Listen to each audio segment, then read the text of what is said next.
The restaurant was closing. Valentino's Italian, downtown, 10:47 p.m. on a Tuesday. James sat outside on the curb. Homeless. 43 years old. Former Marine. Dog tag still around his neck, even though he'd been discharged 8 years ago. The jacket he wore was torn. His hands shook. Not from the cold. From the bottle. He watched wealthy people exit the restaurant. Watched them not see him. Watched them step over him like he was part of the sidewalk. Then she appeared. 11 years old. Black dress. Expensive. The kind you wear to funerals. She stood in front of him. Staring. He looked up. You lost, kid. She didn't answer immediately. Instead, she reached into her small purse. Pulled out 5 crisp $100 bills. And said 6 words that made him think he was hallucinating. Here's $500. He blinked. What? Her voice cracked. Can you be my dad just for today? James stared at the money. At her face. She was crying. Not sobbing. Just silent tears running down her cheeks. Kid, I don't know what you... Please. Her hand was shaking. The money trembled between them. I need a father. Just for today. Just for a few hours. I'll pay you. I have $500. It's all I have. James's throat went dry. Where's your real dad? Her face hardened. He's alive. But he's not, he doesn't. She couldn't finish. James looked at the money again. $500. He could eat for a month. Get a room. Get sober. But this was insane. Kid, you can't just. That's when the black SUV pulled up. Tinted windows. Engine purring. The girl's eyes went wide with terror. She grabbed his arm. Leaned close. Whispered 4 words that made his blood freeze. Please. They'll kill me. The SUV door opened. The funeral home was full. Not with mourners. With men in expensive suits. Cold eyes. Hidden guns. This wasn't a funeral. This was a mafia gathering. Sofia's grandfather, Vittorio Romano, had been the head of the family for 42 years. He died 3 days ago. Not peacefully. But that's not what the obituary said. Sofia stood in the front row, between empty chairs. Her mother was dead. Killed 2 years ago in crossfire meant for her father. Her father, Marco Romano, stood across the room. Talking to men in dark suits. Not looking at her. Never looking at her. The funeral director approached Marco. Sir, we need the eulogy. Family tradition. The eldest male relative speaks. Marco didn't even glance at Sofia. I'm busy. Someone else will do it. The director hesitated. Sir, tradition states. I said someone else. Marco walked away. Sofia felt the eyes on her. Whispers started. In their world, if the family doesn't honor the dead properly, it's a sign of weakness. Weakness gets you killed. She overheard 2 men near the door. If Marco won't even speak for his own father, the Castellanos will move in within a week. Sofia's stomach dropped. She had to fix this. But how? She was 11. She had no uncles. No male cousins. Then she remembered something. Her mother used to take her to Valentino's restaurant. And outside, there was always a homeless man. Her mother always gave him food. Why? Sofia had asked once. Her mother smiled. Because he was a soldier once. Soldiers protect people. Even when the war is over. Sofia looked at the funeral guests. None of them would help. But maybe a soldier would. So that's how an 11-year-old girl ended up offering $500 to a homeless veteran. Not for protection. For pretend. And James? He should have said no. He should have walked away. But when Sophia said, "My mom used to say soldiers were heroes," something inside him cracked. And against every instinct, every shred of common sense, he said yes. Now they're in a car, heading to a Mafia funeral. And James has no idea what he just agreed to. But you're about to find out. 40 minutes later, James walked into the most dangerous room of his life. The funeral home was silent. 73 men. All watching. James wore the suit Sophia bought him with the $500. Black. Simple.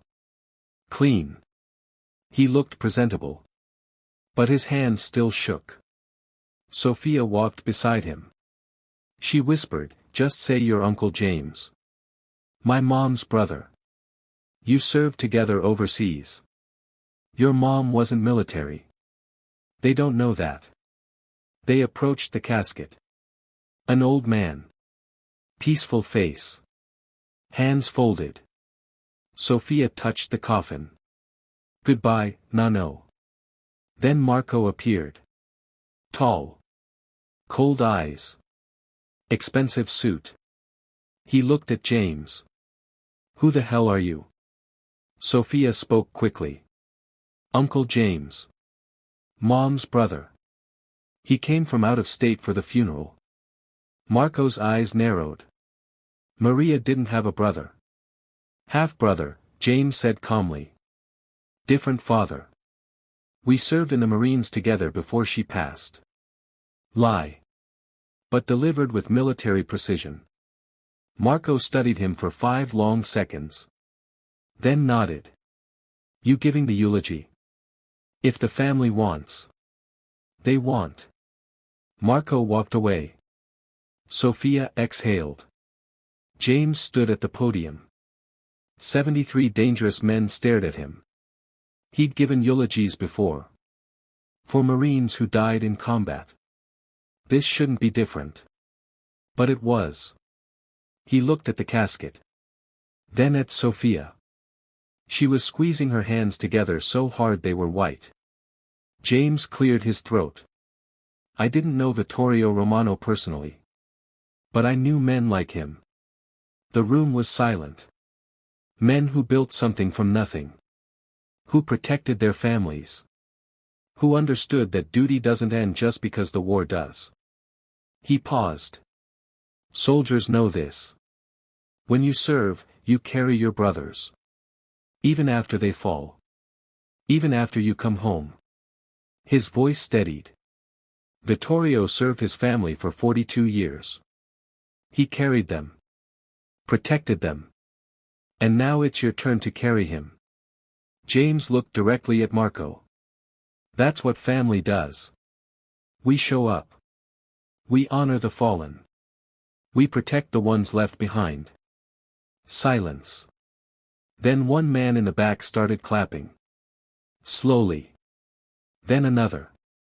Then the whole room. Marco's expression didn't change. But his eyes did. James just walked into a Mafia funeral and earned their respect. But what he doesn't know. The man who killed Vittorio is standing in that room. And he just made himself a target. After the funeral, Marco pulled James into a private room. And asked the question James had been dreading. Marco closed the door. Locked it. Turned to James. "Who are you really?" James met his eyes. "Exactly who I said." "Bullshit. Maria had no siblings. I knew her for 15 years. James stayed calm. "Then you know I'm lying. So why did you let me speak?" Marco's jaw tightened. "Because my daughter needed someone to show up. And you did." Silence. "But now I need the truth. You ex-military. Marines. Force recon. Why homeless?" James's hands clenched. Because I killed the wrong person. Marco's expression shifted. Friendly fire. Afghanistan. 2016, night raid. I gave the order to engage. Turns out it was one of our own. Confusion. Wrong coordinates. James's voice went flat. I pulled the trigger. Killed Staff Sergeant Daniel Castellano. He had a daughter. She was 11 years old. The room went cold. I got a dishonorable discharge. Lost everything. Been running ever since. Marco studied him. You're broken. Yes. Good. James blinked. Marco continued. Only broken men tell the truth. Everyone else lies. He pulled out a thick envelope. I'm hiring you. Tonight only. Be Sophia's bodyguard. There's a threat against this family. Someone in that room wants us dead. Why me? Because you already proved you'll show up. And because. Marco's voice cracked slightly. Because I can't look at her without seeing my wife. And you can. Later, James found Sophia in the garden. She was sitting alone. He sat next to her. Didn't speak. After a moment, she said, You didn't know my grandfather. No. But you meant what you said. About family. James hesitated. I did once. What happened? I lost mine. She looked at him. The soldier you killed. His daughter. Was your age. Sophia was quiet. Then she reached into her pocket. Pulled out the $500. You earned this. James pushed it back. Keep it. But. You don't need to pay me to care, kid. Her eyes filled with tears. Then she did something unexpected. She took off her small gold necklace, her mother's, and handed it to him. Then take this. So you remember. James stared at it. Before he could answer, Sophia pulled his dog tags from around his neck. Put them around her own. Trade. James's throat tightened. Deal. Those dog tags. That's going to save her life. Because 3 hours later, Sophia disappeared. And the only thing she left behind was a note written in her handwriting. They took me. Don't come. You'll die. When James found the note, he had two choices. Walk away. Or walk into hell. Guess which one he chose. James kicked down Marco's office door. Marco was on the phone. Saw James's face. Hung up. She's gone. James slammed the note on the desk. Marco read it. His face went white. Castellanos. Who? The family that wants our territory. They took her. James's fists clenched. Where? Warehouse. Docks. 12 armed men. Then let's go. Marco didn't move. You don't understand. If I give them what they want, I'm weak. If I don't, they kill her. Then we don't give them a choice. Marco looked at him. You're one man. Homeless. Unarmed. I'm a Marine. You said you were broken. Broken men are the most dangerous. We have nothing left to lose. Marco studied him. Then opened a drawer. Pulled out a Glock 19. Slid it across the desk. James stared at it. Didn't touch it. I don't use guns anymore. Then you'll die. Maybe. But I made a promise to a little girl's memory. No more killing. Marco's eyes widened. The daughter of the man you. Yes. I swore I'd never pull a trigger again. And I won't break that promise. Then what will you use? James picked up a knife from Marco's desk. This. You need to understand something. 8 years ago, James killed a man. Not in combat. In friendly fire. He was following orders. But he pulled the trigger. And a little girl lost her father. James made a promise to her memory. Never again. No matter what. Even if it costs him his life. James walked toward the door. Marco called after him. You'll die trying. James didn't turn around. Better than living like this. When James walked into that warehouse alone, unarmed, against 12 men. He had no plan. No backup. Just a broken promise to keep. And Sophia, 3 floors up, squeezing his dog tags like a prayer. What happens next will shatter everything you think you know about this story. James entered the warehouse at 11:34 p.m. 12 men. All armed. 1 unarmed Marine. This is where most heroes would die. But James isn't a hero. He's something more dangerous. James used the shadows. Force recon training. Silent. Precise. First guard, sleeper hold. Down in 8 seconds. Second guard, disarmed. Knife to the throat. Unconscious. Third and fourth, distraction. Through a metal pipe. They turned. He moved. Non-lethal. Every single move. He'd made a promise. 5 minutes later, 8 guards were unconscious. 4 remained. James reached the 3rd floor. Found the room. Locked. He kicked it open. Sophia sat in a chair. Hands tied. Duct tape over her mouth. She saw him. Her eyes filled with tears. James crossed to her. Cut the ropes. Removed the tape. You came. Of course. She threw her arms around him. My dad didn't. James held her. He wanted to. He's complicated. Are you scared? James looked at her. Told the truth. Terrified.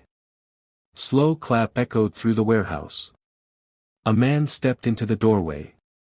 50s. Expensive suit. Cold smile.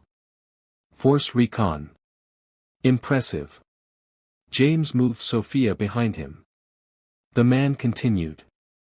You took out 8 of my men. Non-lethal. Interesting choice for a killer. James's jaw clenched. Oh yes, I know who you are. James Mitchell. Former staff sergeant. Dishonorably discharged for friendly fire. The man stepped closer. You killed my cousin. Daniel Castellano. The room went cold. James's voice was barely a whisper. You're Antonio Castellano. And I've been waiting 8 years for this moment. Sophia looked at James. You killed someone. James couldn't look at her. Antonio smiled. He didn't tell you. Your hero is a murderer. He killed a father. Left an 11-year-old girl without a dad.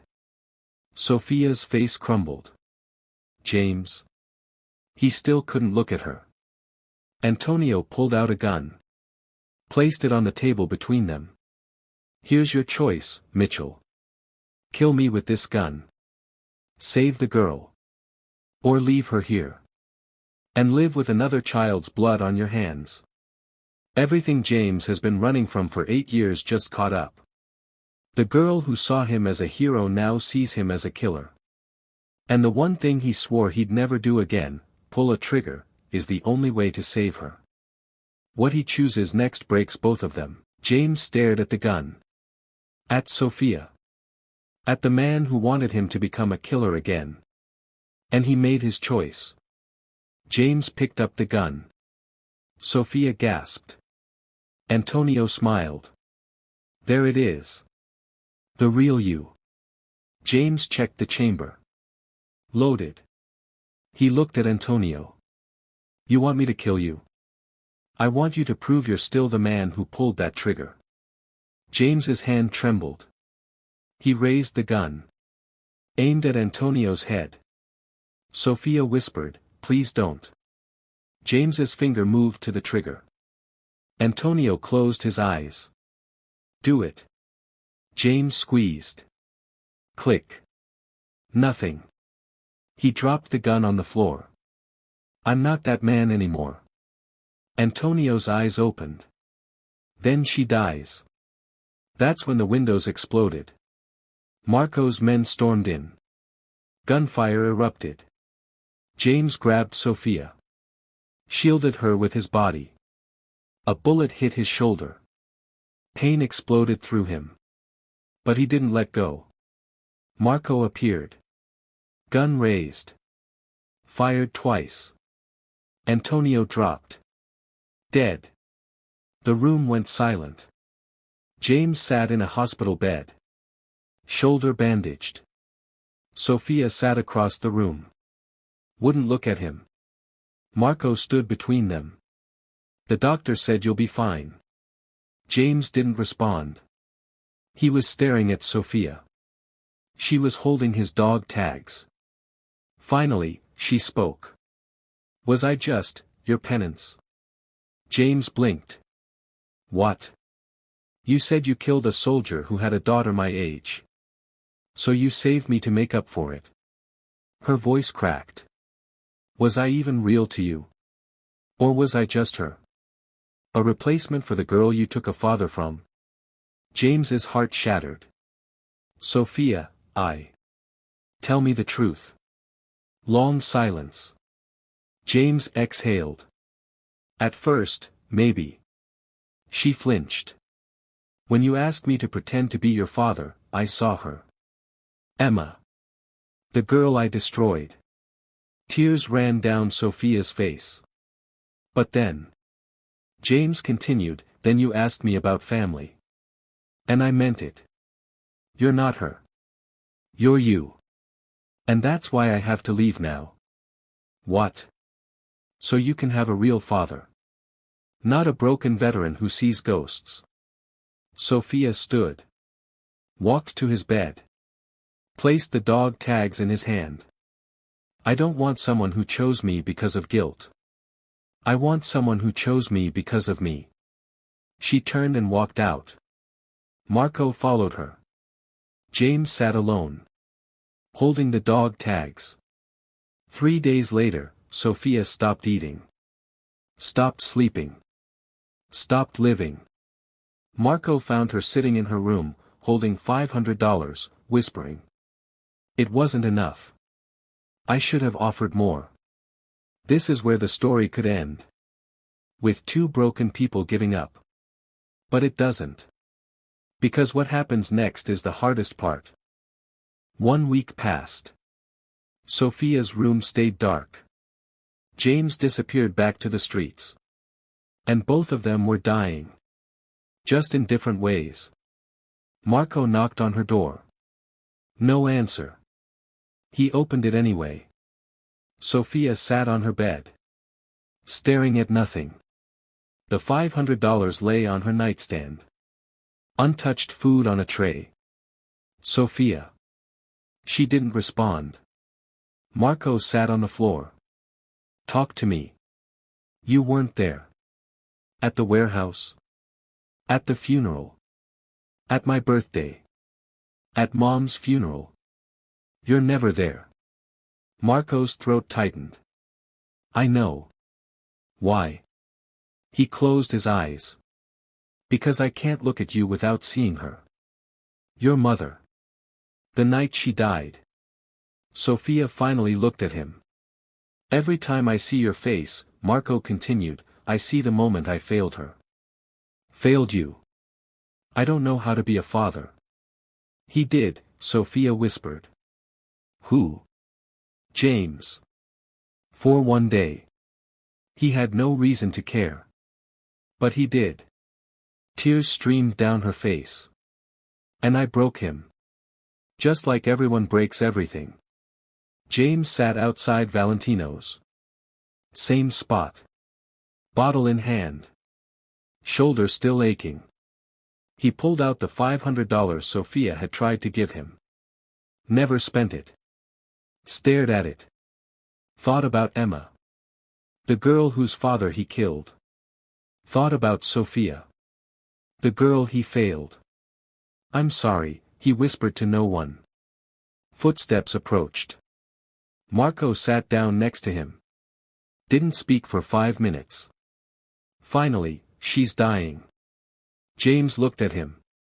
"She's not sick." "No. She's grieving. And I don't know how to stop it."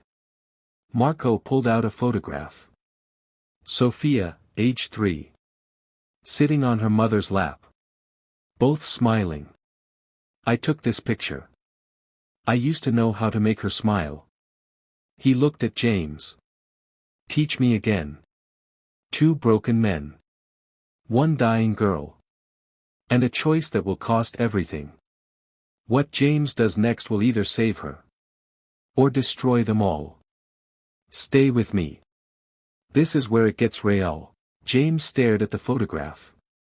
At the little girl smiling. And said the words Marco needed to hear. "I can't." Marco's face fell. "I'll hurt her again," James continued. "I already did." "So that's it? You run?" "It's what I do." Marco stood. "You know what I see when I look at you? I see a man who's been punishing himself for 8 years. But you know what? So have I." James looked up. "My wife died because I wasn't there. Because I chose business over family. And I've been running ever since." Marco's voice hardened. "But running doesn't fix it. It just makes more people suffer." Silence. "She asked me why you left. You know what I told her? That some people are too broken to be fixed." James flinched. "But I was wrong. You're not too broken. You're too scared." "Damn right I'm scared." "Good. So am I." Marco extended his hand. "So let's be scared together. And show up anyway." James showed up the next morning. Didn't call first. Just sat in the garden below Sophia's window. Day 1, she didn't look. Day 2, she glanced once. Day 3, she opened the window. "Why are you here?"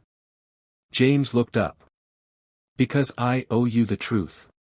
You already told me. You're a killer." "No. The truth is, I've spent 8 years punishing myself for an accident.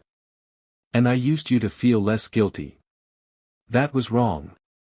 Sophia's eyes filled with tears. "So this is more guilt?" "No. This is a choice." James stood. "I didn't choose to kill that man. It was an accident. I didn't choose to meet you. You found me. But I choose, right now, to stay. Not because you're 11. Not because you remind me of Emma. But because when you asked me if I meant what I said about family. I did. I do." Sophia climbed out the window. Onto the roof. 3 stories up. James's heart stopped. "Sophia. I'm not going to jump." She sat on the edge. James climbed up slowly. Sat next to her. "I just wanted to see if you'd follow me." "Always." Long silence. "Does it ever stop hurting?" James looked at the sky. "No. But you learn to carry it differently." She pulled his dog tags from her pocket. "I kept them. I know. They helped. When I was scared." She handed them to him. He took one tag. Gave the other back. "Now we both have them." That moment on the roof. That's when everything changed. Not because of some grand gesture. But because 2 broken people chose each other. Now watch what happens when a family decides to heal. 1 month later. Sophia's 12th birthday. And for the first time in 2 years. She smiled. The house was full. Not with dangerous men. With people who cared. Marco. James. Sophia. 3 broken people. Building something new. James arrived with a wrapped box. Sophia opened it.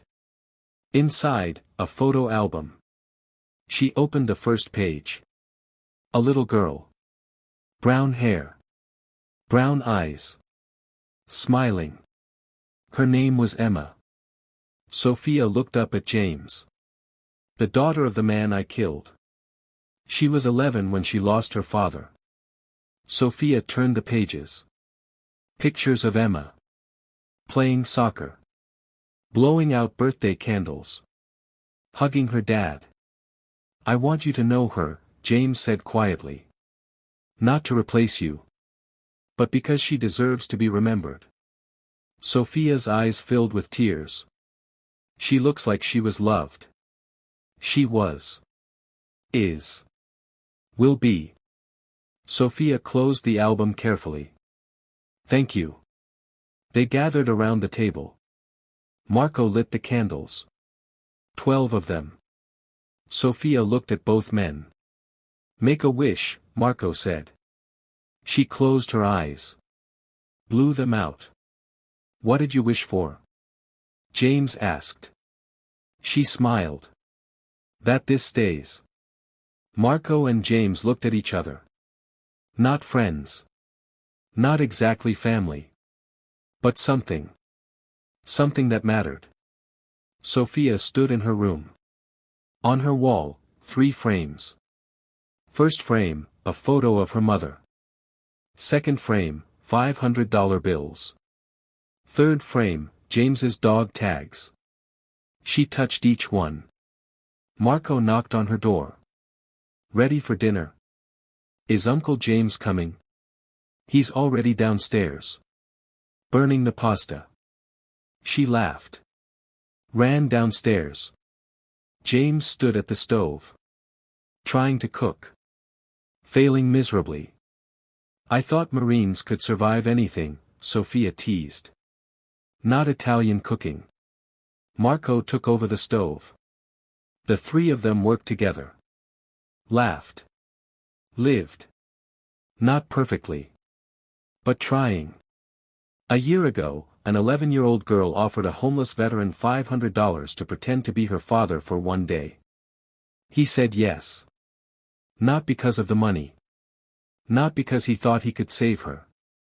But because a child asked him to show up. And sometimes, that's all healing is. Showing up. Even when you're broken. Especially when you're broken. James never spent that $500. Sophia framed it. Next to her mother's photo. Next to his dog tags. Not because she needs him. But because she chose him. And he chose her back. That's not a fairy tale. That's family. The kind you build from broken pieces. The kind that matters most. If you're broken and think you have nothing to offer, you're wrong. Sometimes the most broken people save the most lives. Not by being perfect. But by showing up. So show up. For someone.